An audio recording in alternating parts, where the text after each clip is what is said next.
मैं चिल्ला करके माइक पर पूछ रहा हूं कि शिक्षा के नाम पर क्या बार वोट किए। यही बीमारी है हम लोगों की, और हमारी ही नहीं, भोले नारायण की ही नहीं, पूरे बिहार की वो बीमारी है। प्रशांत 5000 पहले पदयात्रा में किसी भी गांव में एक आदमी ने नहीं कहा भोले नारायण के अंगद जी के सौजन्य से जनसुराग का यह बदलाव यात्रा कार्यक्रम के सम्मानित अध्यक्ष रामानंद बाबू, हमारे गार्जियन जिनको मैं सब दिन से गार्जियन का सम्मान दिया हूं, मैंने बहुत कुछ सीखा है, आदरणीय सर्वकांत बाबू, हमारा अनुज कुशीका निवासी श्री महेश राय,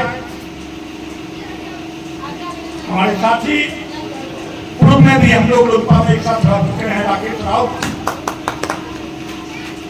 डॉक्टर फजलेआम श्रोत से चल के आए हैं, फूलवारो महेश्वर राय जी, और इस गांव के नौजवान साथियों, माताओं, बहनों, हमको भाषण देने नहीं आता, न कभी भाषण देना होता है, लेकिन यह गर्व है मैं जो काम करता हूं पूरे मनोयोग से करता हूं, पूरे मन से करता हूं। उम्र का 61 वर्ष बीत रहा है, आज तक मैंने किसी पद पर नॉमिनेशन करने की आवश्यकता नहीं समझी, न वार्ड मेंबर, न मुखिया, न सरपंच, मेरे लाइन में कोई बातें नहीं। लेकिन जिस पार्टी में था उस पार्टी में भी पैर लगा करके कहे कि इसको टिकट चाहिए, उसको टिकट मिला, इसको टिकट चाहिए तो इसको मिला, जिसको कहे नहीं चाहिए उसको नहीं मिला। लेकिन साथियों, मैं अपना दर्द बयान कर रहा हूं, दर्द व्यथा। अब तो रिटायर उम्र है, लोक जनशक्ति पार्टी में मैं था, अकेले भी चुनाव लड़ी, लोग जीते भी, आजादी से लाइन हुआ, उसमें भी विश्वनाथ पासवान जैसा गरीब आदमी को हमने चुनाव जिताने का काम किया आप लोगों के आशीर्वाद से। फिर लोक जनशक्ति पार्टी का भाजपा से लाइन हुआ, कलेश्वर राय जी को टिकट मिला, लेकिन दुर्योग था वो जीत नहीं पाए। इन सारे पार्टियों के कार्यकर्ता और नेता के साथ रह करके ये अनुभव किया कि सरकार बदलने से व्यवस्था नहीं बदलती है। अभी तक जो मेरा अनुभव है कि सरकार बदलने से व्यवस्था नहीं बदलती है, सिर्फ थाना और ब्लॉक का दलाल बदलता। आज इस दलाल का वर्चस्व, कल उस दलाल का वर्चस्व। जंगल राज की बात को छोड़ दीजिए, उसको तो हाईकोर्ट ने कहा जंगल राज, हम लोग तो देखे हैं, भोगे हैं। जिसको सुशासन कहा हम लोगों ने, बिहार ने, उस सुशासन में एक ऑफिस का नाम बताइए जहां बिना रिश्वत के काम होता हो। एक ऑफिस थाना में, ब्लॉक में, यहां तक कि जहां इंसाफ के लिए जाते हैं आप कोर्ट में, वहां पर बैठा हुआ पेशकार मार्टिन गांधी के फोटो के नीचे बिना पैसा लिए हुए तारीख ले देता। यही हम हैं, यही हमारा बिहार है। कैसे बदलेगा? हम जाएंगे दुनिया से, अपने बाल बच्चों को कैसा बिहार देके जाएंगे? अगर अभी भी हम लोग नहीं चेते तो क्या थे, क्या हो गए और क्या हो जाएंगे? हमको तो जो होना था हो गया, सनातन बाबू को तो होना था हो गए, लेकिन कम से कम हमारे नौनिहाल बच्चे, उनका जो सारा भविष्य पड़ा हुआ है, यह कौन सोचेगा? कोई विधायक नहीं सोचेगा, कोई मुखिया नहीं सोचेगा, वो मेरा बच्चा है, हमको सोचना। साथियों, हम प्रशांत के इसी विचारधारा से प्रभावित हैं। मैं अपनी बात कर रहा हूं, पूरा फोकस उनको शिक्षा पर था। हम आप लोग से भी सवाल करेंगे, सोच समझ के जवाब दीजिएगा, बिना सोचे हुए नहीं। चाहे हिंदू हो या मुसलमान,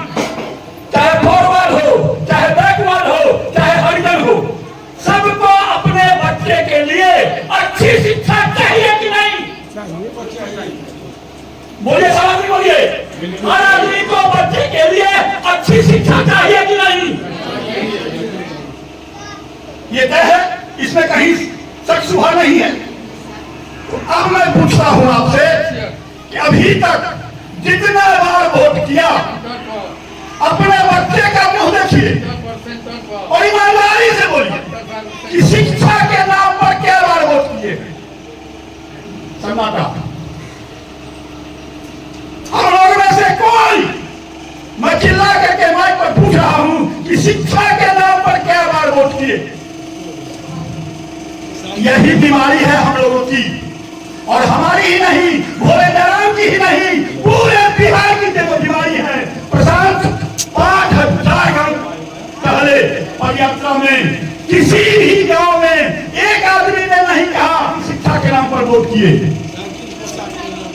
रोड के नाम पर वोट किए, बिजली के नाम पर वोट किए, राम मंदिर के नाम पर वोट किए, 370 के नाम पर वोट किए, 5 किलो के नाम पर वोट किए, गैस चूल्हा के नाम पर वोट किए, लेकिन शिक्षा के नाम पर वोट नहीं।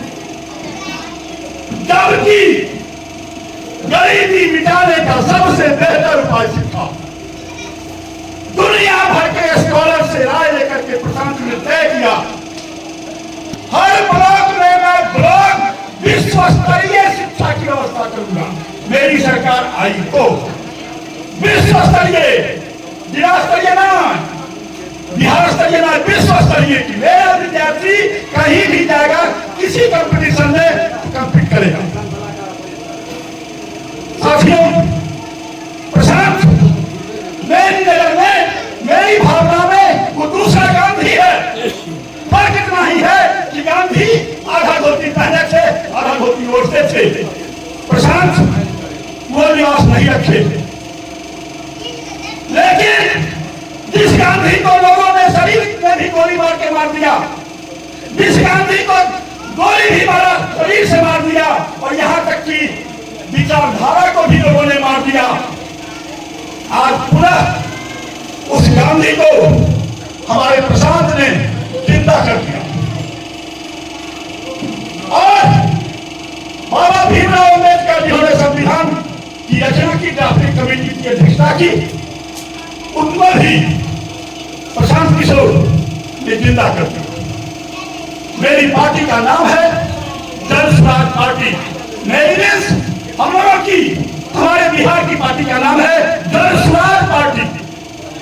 2 अक्टूबर 24 को विधिवत इसकी घोषणा 2 लाख आदमी के बीच में उनकी राय से की गई, पटना के वेटनरी कॉलेज में। 5 आदमी बैठ करके 5 स्टार में ये होटल में हमारे पार्टी का घोषणा नहीं हुआ। 245 सीट पर यह पार्टी चुनाव लड़ेगी। यह पार्टी किसी से अलायंस नहीं करेगी। यह विचारधारा की दुहाई देने वाले जितनी पार्टियां हैं, गौर कीजिएगा, विचारधारा की दुहाई देने वाले जितनी पार्टियां हैं, सबको आप देख रहे हैं, समझ रहे हैं। इधर अधिक सीट मिला तो इधर चले गए, इधर अधिक सीट मिला तो इधर चले गए। यही इनकी विचारधारा है, और दुहाई देते हैं विचारधारा का। जंगल राज का तो हम बातें नहीं करेंगे, क्योंकि जंगल राज क्या था, सब आपकी भोगे हैं, हम रोना नहीं रोएंगे। अफसोस इस बात का है कि जिसको सुशासन कहे, वो सुशासन के बाद 2012 के बाद 12 तक मिला जुला के चले था, ठीक ठाक था। लेकिन 12 के बाद नीतीश कुमार जी का क्या हाल हो गया, मानसिक स्तर से, वैचारिक स्तर से, तो कुछ कहने लायक नहीं। यह वही नीतीश कुमार था जो गैस रेल दुर्घटना में रिजाइन कर दिया रेल मंत्री से। आज उसके लिए मैं नमन करता हूं। बात वही मना करते रहे, लेकिन उन्होंने रिजाइन कर दिया। वह नीतीश कुमार अभिनंदनीय है, वंदनीय है। लेकिन वह नीतीश कुमार जिसको वोट दिया भाजपा गठबंधन में, तो चले गए लालू जी के साथ। वोट दिया लालू गठबंधन में, चले आए भाजपा के साथ। जनादेश का इतना अपमान दुनिया में किसी ने नहीं किया। ये जनादेश का अपमान। साथियों, सपोज कीजिए कि आप लालू जी के गठबंधन में नीतीश कुमार को वोट दिए, और उस गठबंधन में रहते हुए बीच कार्यकाल में चले गए बीजेपी के साथ। जो आदमी लालू जी के दोस्ती के नाम पर उनको वोट दिया वो क्या कहता होगा? या भाजपा गठबंधन से आए जो आदमी भाजपा गठबंधन के नाम पर इनको वोट दिया और चले गए 19 महीना के लिए तेजस्वी यादव के साथ, वो आदमी क्या कहता होगा? इसीलिए इनका दूसरा नाम पड़ गया पलटू राम, पलटू चाचा। पूरे हिंदुस्तान में पलटू राम किसी का नाम नहीं था। और सबसे दुख की बात है, महिलाएं यहाँ है, हमको बोलना नहीं चाहिए, लेकिन गार्जियन की अनुमति से, गार्जियन की सहमति से मैं बोलना चाहूंगा कि हमारे मुख्यमंत्री ने संविधान विधानसभा में, घर में नहीं विधानसभा में प्रजनन प्रक्रिया को किस तरह उखाड़ करके बोला। जहां बैठी हुई विधायक, चाहे वो आरजेडी की हो, चाहे वो जदयू की हो, चाहे वो भाजपा की हो, रो रही थी। मानसिक स्तर इनका इस कदर नीचे गिर गया। तो कहने का मतलब है कि हमारा बिहार, पूरा देश जिस दिन आजाद हुआ उसी दिन बिहार आजाद हुआ। बिहार से कोई पहले आजाद नहीं हुआ था, एक ही दिन पूरा देश आजाद हुआ। तो और राज्यों में कैसी व्यवस्था बनी और हमारे यहाँ ऐसी व्यवस्था क्यों हुई? तो आज बिहार सबसे पीछे है। जहाँ राजेंद्र बाबू पैदा हुए, अभी श्यामाकांत बाबू कह रहे थे, जहाँ जयप्रकाश बाबू पैदा हुए, जिन्होंने इंदिरा को गद्दी से उतार दिया आंदोलन करके, वो बिहार आज सबसे पीछे है हिंदुस्तान में। पंजाब में कैसी सरकार है कि आप अपने मजदूर को भी खपाती है, आपके मजदूर को भी खपाती है। मद्रास में कैसी सरकार है, वो अपना मजदूर भी खटाता है, आपके यहाँ से तो जाता है मजदूर लाखों लाख में, उसको भी खटाता है। और हमारे यहाँ जो है उचला जाता है और हम यहाँ मजदूर के लाले पड़े जाते हैं। खास करके 35 वर्षों में कि दोनों ने मिलकर के बिहार को लेबर सप्लायर स्टेट बना दिया। जो बिहार से 102 लाया, जो बिहार से 100 मजदूर लाया। तो भाइयों, प्रशांत की विचारधारा है, प्रशांत किशोर की घोषणा है। प्रशांत किशोर ने बोर्ड पेपर भेजा है कैलेंडर के मार्फत। हमारे साथी कैलेंडर बांटे होंगे, जिन साथी को कैलेंडर नहीं मिला है मांग के लेंगे। वो मेरा बोर्ड पेपर है पार्टी का कि जन सुराज आएगा तो 5-0 हो जाएगा। बॉन्ड है, बॉन्ड 5 सबसे पहला कि 10,000 से 20,000 की नौकरी के लिए जो बाहर जा रहा है, मेरे यहाँ का लोग युवा वर्ग, वो बाहर नहीं जाएगा। उसको होम ब्लॉक में और होम डिस्ट्रिक्ट में उसके नौकरी की गारंटी 10,000 से 30,000 तक की होगी युवा के लिए। बच्चों के लिए हर ब्लॉक में नेतरहाट टाइप एक बढ़िया स्कूल विश्व स्तरीय, बिहार में एक नेतरहाट हो सकता है तो हर ब्लॉक में नेतरहाट क्यों नहीं होगा अगर नियत साफ है तो। बच्चों के लिए शिक्षा, युवाओं के लिए रोजगार,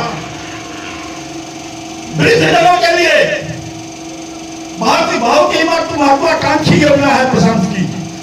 60 वर्ष से ऊपर के लोगों के लिए 2-2 हजार का पेंशन।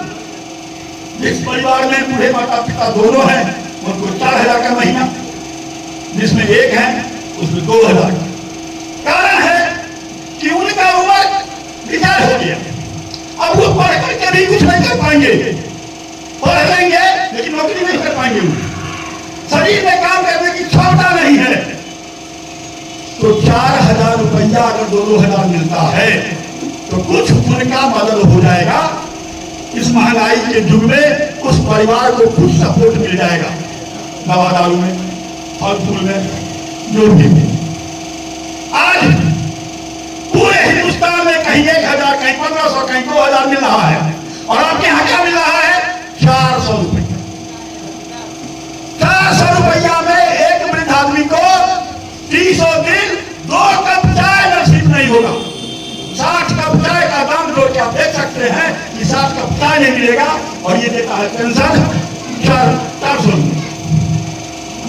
तो हो गया बच्चों को शिक्षा, युवाओं को रोजगार, वृद्धजनों के लिए पेंशन। अब आइए किसानों के लिए, किसानों की खेती का क्या हाल है। आज तक किसी एमएलए ने, किसी एमपी ने विधानसभा में या लोकसभा में या राज्यसभा में यह नहीं पूछा कि हे अध्यक्ष महोदय, 1 किलो दूध का लागत मूल्य क्या है, 1 किलो मकई का लागत मूल्य क्या है, 1 किलो गेहूं का लागत मूल्य क्या है। और जब लागत मूल्य का पता नहीं होगा आपको, तो फिर समर्थन मूल्य या रिटेल प्राइस की बात कहां से आएगी। पंजाब के किसानों ने, हरियाणा के किसानों ने आंदोलन किया तो काला कानून हटा, लेकिन एमएसपी ये सरकार नहीं लागू की। मिनिमम सपोर्टिंग प्राइस जो है वो भी लागू नहीं की, जबकि 700 किसान उसमें शहीद हुए। यही सरकार की नीति है। तो किसानों को लाभकारी खेती कैसे होगा। तत्काल में प्रशासन का घोषणा है कि आपकी खेती को हम लाभकारी बनाएंगे। अगर आप नकदी फसलों का खेती करें तो, नकदी फसल की खेती कीजिएगा तो मनरेगा में जो मजदूर का काम करने का प्रावधान है उसको हम किसानों से जोड़ देंगे। पेमेंट करेगा बहुत उसको और काम करेगा वो किसान के खेत में। तो एक तरफ रोजगार करने के लिए मिलेगा 2-2 लाख। ये बात कोई बड़ी नहीं है, लोन अभी भी मिल रहा है। खुशी की बात उसमें यह है कि 4% पर मिलेगा, 4% सालाना। 1 साल में 100 रुपया का ब्याज आपको 4 रुपया लगेगा, जितना आपके पैसा का बैंक या पोस्ट ऑफिस दे दी। तो आप सवाल कर सकते हैं हमसे कि बैंक को तो नुकसान होगा, तो बैंक को कैसे देगी बैंक। हाँ, बैंक को लोन वाला आदमी देगा 4% रेस्ट पैसा जो होगा उसको सरकार भुगतान करेगी। जैसे कभी कभी सरकार माफ करती है तो सरकार बैंक को पैसा देती है, सीधे माफ नहीं होगा। अब साथियों, शिक्षा, हमारे रमाकांत बाबू अपने संबोधन में एक सवाल को उठाए, बहुत अच्छा सवाल, बहुत बढ़िया सवाल, कि किसी भी कीमत पर हम धर्म और संस्कृति से समझौता नहीं करेंगे। आदरणीय रमाकांत बाबू, आपने मेरे मन की बात छीन ली, आपने मेरे प्रशांत की बात छीन ली। मेरा प्रशांत, हमारा प्रशांत, बिहार का प्रशांत अपना हर कार्यक्रम चाहे 500 आदमी के बीच किया है, चाहे 2 लाख आदमी के बीच किया है, चाहे 5 लाख के बीच किया है, सबसे पहले ईश्वर की आराधना। इतनी शक्ति हमें देना दाता, मन का विश्वास कमजोर होगा, तो शक्ति वही देगा। और आश्चर्य होता है हमको भी, 4 भी बाबा धाम जाते हैं तो पैर फूट जाता है, ठोका हो जाता है, चल नहीं पाते हैं, आते हैं 2-3 दिन आराम करते हैं। और मेरा प्रशांत 2.5 साल पैदल यात्रा किया पूरे बिहार का, कुछ लोग अभी भी बचल है। और एक दिन भी प्रशांत ने छुट्टी नहीं ली है अपने बच्चों के लिए, अपनी पत्नी के यहाँ जाके भेंट करने के लिए। बच्चे लोग कभी कभार पटना में जाते हैं, पत्नी भी उनकी, महिलाओं की जिस दिन मीटिंग थी बापू सभागार में, तो उनकी पत्नी भी आई थी, सभी महिलाओं से उन्होंने परिचय दिखाया। लेकिन ये नहीं गए, 24 घंटा में 18 घंटा पूरे एक्टिव, पूरे मनोयोग से। क्या क्षमता है उनको पता नहीं, कौन ईश्वर अपना पावर दे रहा है, शारीरिक, आर्थिक, मानसिक और वैचारिक रूप से। प्रशांत का कोई जोड़ा नहीं है। एक प्रधानमंत्री और 11 मुख्यमंत्री, एक प्रधानमंत्री और 11 मुख्यमंत्री अपने बुद्धि विवेक से उन्होंने इसी हिंदुस्तान से बनाया, इसी हिंदुस्तान में बनाया।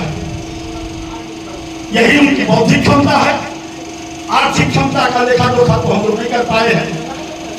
कि कितना खर्च हो रहा है, क्योंकि अभी अभी 2 महीना पहले थारापति विजयन के प्रोग्राम में उनको बुलाया गया था, वहां गए 1000 करोड़ उन्होंने ऑफर किया, डोनेट किया है जमशेदपुर को 1000 करोड़। लोग पूछता है पैसा कहां से आता है? सवाल है कि दाता अगर सक्षम है और लेने वाले की भी योग्यता है तो दुनिया में पैसे की कमी नहीं है। तो साथियों,